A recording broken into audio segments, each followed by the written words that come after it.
विरोधी पक्षाकडून जो प्रचार सुरू आहे त्याची पातळी बघितली, मला वाटतंय त्यांचे चिरंजीव काल बोलले, ते म्हटले की मी वकील आहे. बंटी साहेबांची मी आज एक व्हिडिओ क्लिप बघितली, त्यात त्यांनी 2च मिनिटात म्हणजे 2-4 सेकंदात त्यांनी केलं की ते अजून बाळ आहे. पण त्या बाळाला मला एक सांगायचं आहे की तुम्ही जे परवा दिवशी बोलला की छत्रपती हे आडनाव बाजूला करून तुम्ही प्रचार करा. अहो वकील साहेब, छत्रपती हे आडनाव नाही आहे. तुम्हाला हे माहिती पाहिजे होतं.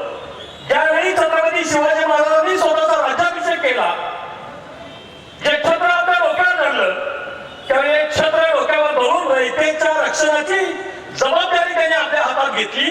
रयतेचं रक्षण स्वतःच्या हातात छत्र धरून रयतेचं जो रक्षण व्यक्ती करतो तो छत्रपती.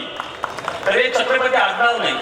त्याच्यानंतर छत्रपती शिवाजी महाराज किंवा त्याच्यानंतर जे झालेले छत्रपती आहेत त्यांनी कधीही भोसले आडनाव लावलं नाही. छत्रपती शिवाजी महाराजांची जी आसनपत्र उपलब्ध आहेत त्याच्यामध्ये त्यांचा उल्लेख राजा शिव छत्रपती असा केलेला आहे. हे मी सांगत नाही, हे त्या इतिहासात नोंद आहे. कुठल्या सुद्धा गाडीवर बोलायचं, मला वाटतं की अशफाक आजरे करीत आहेत. अशफाक, तुम्ही शाहू हायस्कूलला होता. मला कोणतरी सांगितलं की समर्थ गाडगे साहेब सुद्धा शाहू हायस्कूलला होते. खरं खोटं माहिती नाही.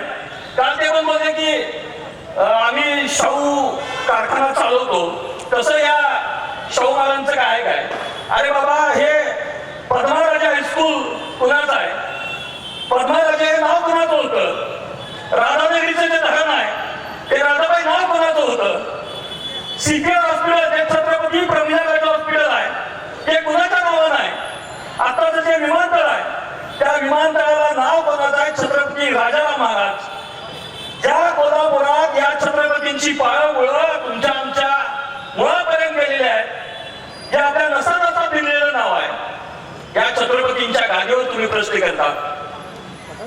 मला वाटतं की ज्यावेळी ते बोलत होते त्यावेळी समर्जित गाडगे साहेब त्यांच्या शेजारी बसले होते आणि त्यांच्या कार्यकर्त्यांनी टाळ्या वाजल्या. मला वाटतं की माधवराव अडगुल साहेबांनी परवा दिवशी ज्यावेळी नगरसेवकांचा सर्व पाठिंबा होता त्यावेळी त्यांनी सांगितलं की ज्यावेळी एखाद्या कायद्यानं दत्तक पुत्र इकडे आला जातो त्यावेळी तिकडच्या त्यांचा तो अधिकार संपतो. त्यावेळी राजश्री छत्रपती शाहू महाराज असतील किंवा आताचे छत्रपती शाहू महाराज असतील हे त्यावेळी आले त्यावेळी तिकडच्या घराण्याचा संबंध संपला.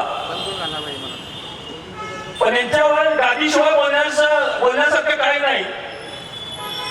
पहिल्यांदा ज्यावेळी एक व्हिडिओ व्हायरल झाला, दादा उठा उठा पप्पा पप्पा मला तिकीट मिळालं, त्यावेळी 5 वर्ष झोपलेले नेत्यांच्या बरोबर कार्यकर्ते सगळे एकदम जागे झाले. मला म्हणजे हर्षल असा व्हिडिओ काय शेअर